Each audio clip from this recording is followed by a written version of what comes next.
Understanding shear force, a comprehensive guide. Hello, everyone. Today, we're going to dive into the meaning of a fascinating term, shear force.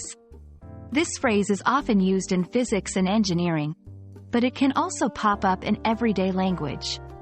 By the end of this video, you'll have a clear understanding of what shear force is and how it's used. So, let's get started.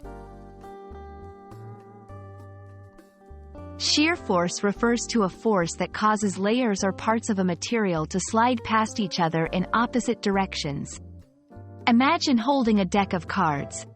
If you push the top half in one direction and the bottom half in the opposite direction, you're applying a shear force. In engineering, understanding shear force is crucial for designing structures like bridges and buildings. While shear force is a technical term, it can also be used metaphorically in everyday language. For example, someone might say a team experienced a shear force when there was a divide in opinions, pushing the team in different directions. This metaphorical use captures the essence of opposing forces leading to a shift or change. Let's look at some examples. 1. Engineering context. The engineers calculated the shear force to ensure the bridge could withstand heavy traffic. 2. Everyday use.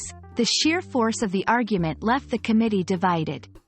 Notice how the context changes the way we understand shear force.